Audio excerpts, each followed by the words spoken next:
favor say aye. Aye. Those in favor say no. No. It's the opinion of the chair that the ayes have it and the resolution is agreed to, and without objection, the motion to reconsider is laid on the table. Is recognized. Thank you, Mr. Speaker. Mr. Speaker, I yield 2 minutes to the gentlelady from the great state of New York, Nicole Malliotakis. The gentlewoman from New York is recognized for 2 minutes. Thank you, Mr. Speaker. We've heard from my colleagues the reasons why the Representative Omar should be removed from this committee, but I feel like all the reasons have not just yet been stated, which is why I rise to add for the record. We've heard about the comments that were made regarding anti-Semitism and anti-Israeli views, but I rise to add to the record that as a member of the Foreign Affairs Committee, I've sat there and heard the representative actually spew anti-American rhetoric as well. The tension was unmistakable as former President The tension was palpable as former President Donald Trump confronted reporters and issued one of his most pointed rebukes yet. When questioned about Representative Ilhan Omar's reprimand, Trump responded without hesitation. He claimed that Omar should not only be censured, but impeached. He criticized her record in Congress, questioning how someone who fled a war-torn country like Somalia could then blame the country that provided her with freedom and opportunity. His statements struck shockwaves across Washington. Supporters applauded his candor, while detractors accused him of going too far. But Trump's message cut through the noise. In his opinion, Omar had passed the line of respect and gratitude that every public servant owes to the nation they serve. His tone was one of surprise and indignation, matching how millions of Americans have felt as Omar's troubles unfolded. Inside the House chamber, the atmosphere was electrifying. Lawmakers met to vote on a resolution to condemn Ilhan Omar. A moment full with history, emotion, and consequences. After hours of contentious debate, the Speaker eventually called the vote. Silence fell. As the results were displayed, every set of eyes locked on the board. Then followed the words, "The ayes have it." Gasps, whispers, and sporadic applause flooded the room. The censure had passed. For some, justice was long overdue. Others saw it as a wake-up call to political reality. But one thing was obvious. Congress has put a line in the sand, indicating that responsibility in public office is still important. I've been in that committee room where the representative equates Israel and the United States to Hamas and the Taliban. Absolutely unacceptable for a member of that committee.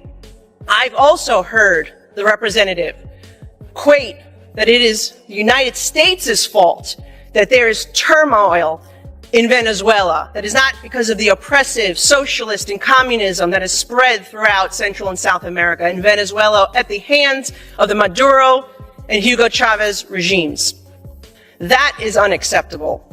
And as a New York representative, to hear the representative belittle, to try to diminish the worst terrorist attack on United States soil on September 11, 2001, as some people did something, that is unacceptable as well. And I hold the same standard for this side of the aisle that I do the other, because when another colleague on my side said something about 9/11, I also voted to have her removed from the Education Committee because I thought that was inappropriate.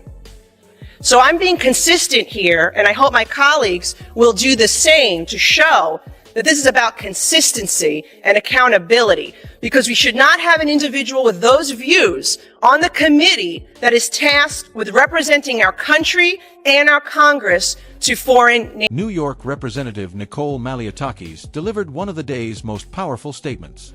She spoke with conviction, recalling her time in the same committee rooms where Omar had previously equated the U.S. and Israel to Hamas and the Taliban.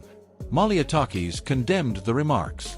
Her voice was authoritative as she defended America's ideals and allies, reminding the chamber that Omar had previously blamed the U.S. for issues caused by failed socialist regimes abroad. This was not a performance, it was a principle. Malliotakis spoke as a New Yorker who remembered 9/11 and called for a return to moral clarity in Congress. Her words sparked one of Omar's most iconic statements, the phrase, "some people did something," in reference to 9/11. For many, it represented apathy and disrespect for one of the darkest days in American history. As Maliaki talked, the anguish returned, fresh, unsolved, and indelible. Lawmakers felt it. The nation remembers. It wasn't merely a sentence from years ago. It was about showing empathy, patriotism, and respect for individuals who had lost all. For many Americans, culpability for that moment is still unfinished work. The gentlelady yields back. The budget. Whereas Charlie Kirk was a lifelong advocate for freedom of speech, civil political discourse, and the political engagement of youth. Whereas Charlie Kirk was a man of deep faith, a husband, and a father to 2 young children. Whereas on September 10th, 2025, Charlie Kirk was assassinated on the campus of Utah Valley University while exercising his First Amendment right to freedom of speech. Whereas on September 11th, 2025, one day after the assassination of Charlie Kirk, Representative Ilhan Omar gave an interview on Zateo's town hall with Mehdi Hassan in which she smeared Charlie Kirk and implied he was to blame for his own murder.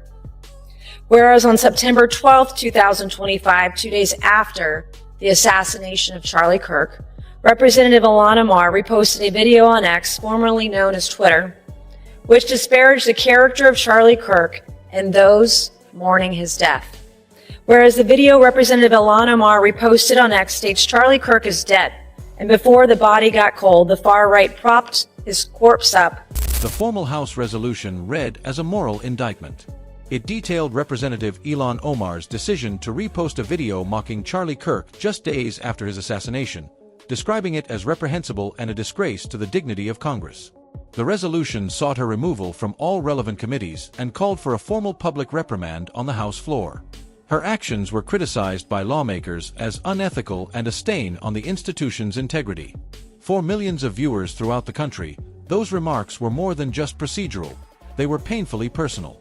It felt like the House was finally putting in paper what many Americans have been feeling for years: that words had consequences and that no member of Congress should be exempt from accountability. When the resolution was read aloud, the chamber became silent. Every line transformed Omar's online mocking into a lasting mark of humiliation, which history would remember long after this session was over. The tragedy that preceded it only fueled the fury. The assassination of Charlie Kirk shook the nation to its core. Kirk had dedicated his life to energizing young conservatives, protecting free speech, and motivating a generation to believe in faith, liberty, and responsibility. His passing caused widespread grief. Nonetheless, as millions mourned, Omar's response astounded the public. Instead of compassion, she shared a harsh post ridiculing the man's character, which many perceived as transgressing every boundary of decency. In that moment, grief changed to rage. It was no longer about politics. It was about humanity and how far certain leaders had strayed from it. For their holy war. Whereas the video Representative Ilhan Omar reposted on X further states, don't be fooled. These people don't give a single shit about Charlie Kirk. They are just using his death to further their Christo-fascist agenda. Whereas the video Representative Ilhan Omar reposted on X further states Charlie Kirk was a reprehensible human being. He enacted his political agenda by preying on weak-minded people. He took complex socioeconomic issues and simplified them by pointing fingers at outgroups, demonizing those groups, and siccing his massive following on them.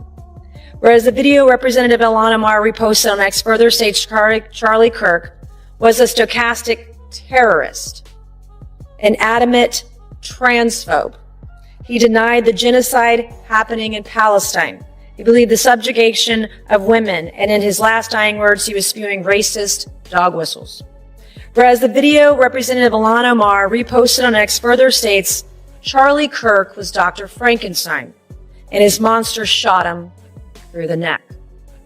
Whereas the video Representative Ilhan Omar reposted on X further blames Charlie Kirk for his own murder. Whereas Clause 1 of Rule 13 of the Rules of the House of Representatives provides a member, delegate, resident commissioner, officer, or... When Omar's comments became viral, the criticism was swift and harsh.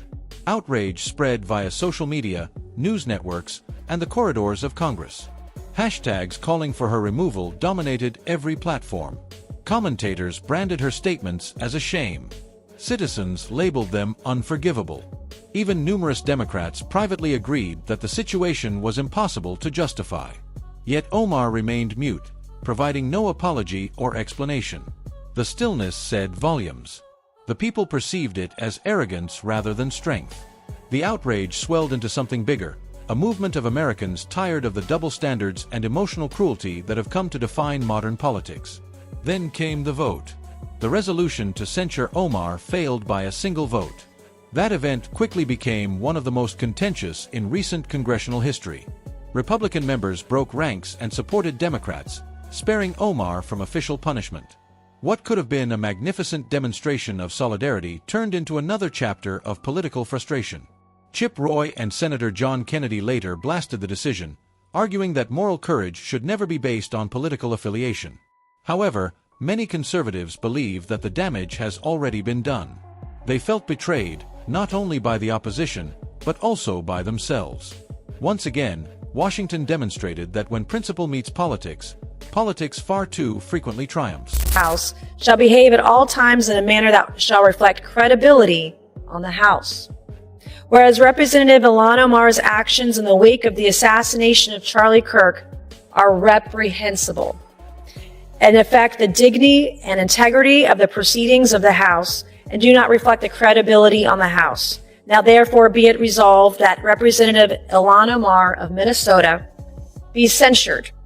Representative Ilhan Omar forthwith present herself in the well of the House of Representatives for the pronouncement of censure. Representative Ilhan Omar be censured with the public reading of this resolution by the Speaker, and Representative Ilhan Omar be and is hereby removed from the Committee on Education and Workforce and removed from the Committee on the Budget of the House. As the deportation controversy grew, Ilhan Omar was clearly upset in a live television appearance. When Congressman Chip Roy's name was mentioned, what had started as a peaceful discussion rapidly became emotional. The man is leading the drive for her deportation. Omar accused Republicans of targeting her faith and ethnicity, but her defensive tone provoked further fury. Viewers swarmed social media, accusing her of avoiding accountability and turning every inquiry into a personal assault rather than discussing her record in Congress. The video quickly spread, dominating headlines and provoking heated debate. For many Americans, the event represented a worrying pattern, a public leader avoiding responsibility rather than handling criticism with poise. I was going to ask, last week in the Oval Office, I asked you about if Ilhan Omar should be censored. Congress censored her. I just want to get your reaction to that. They did censor it. When did this happen? Yesterday. Yeah, good. I think she's terrible. I think she should be impeached. I think she's terrible. Is she originally from Somalia? Yes, sir. So, how are they doing this? How's their government? Do they have a president? Do they have a council? Do they have anything? Do they have police? I love these people. They come from a place with nothing. Nothing. No anything. And then they tell us how to run our country. No, I think if she got censored, that's great. If she got impeached, that's even better. They impeached me twice for nothing. And they impeached me knowing the Republicans are on my side, so they knew it was just that they impeached me. She should be impeached, and it should happen fast. What she says is out of my... Yeah, go ahead. Senator John Kennedy later weighed in with his trademark blend of wit and wisdom, saying America's patience. Senator John Kennedy later responded with his customary blend of wit and wisdom, stating that America's patience was limited. He did not mock Omar personally, but rather reminded the public that elected officials should unify, not divide. His forceful but balanced statement struck a chord with millions, who believed Omar's answer to the deportation discussion indicated more about her attitude than any official statement could. When Chip Roy asked Omar about her previous comments on U.S. policy, the argument became tense. Roy stayed calm and unwavering while Omar accused him of manipulating her statements, but her arguments crumbled as the interrogation progressed. Members of Congress expressed irritation behind the scenes, claiming she squandered an opportunity to clarify her views. Kennedy informed colleagues that emotional reactions simply made charges appear more genuine, a remark that went viral online as observers complimented his poise. Analysts examined Omar's statement from all angles. Some sympathized with her, while others thought leadership demands moderation. Roy's comment, "Accountability has no nationality," sparked a nationwide debate about government integrity. Omar's subsequent attempts to shift emphasis to her accomplishments failed to alleviate the reaction. When a journalist cited Kennedy's appeal for honesty, she accused Republicans of hypocrisy, reigniting the controversy. The scene quickly spread on social media, followed by Roy's viral comment, "If Ilhan Omar can't handle scrutiny, she doesn't belong in Congress." Critics viewed his statements as harsh but necessary. As criticism built, Omar issued a statement denouncing the deportation discussion as political play, but her defensive tone only fueled public cynicism. Kennedy's prior warning that leaders should own their remarks suddenly seemed prophetic. By the end of the week, murmurs in Washington hinted that her committee seat was in jeopardy. Roy advocated for consequences, and the narrative grew from a single discussion to a full-fledged political spectacle. Omar's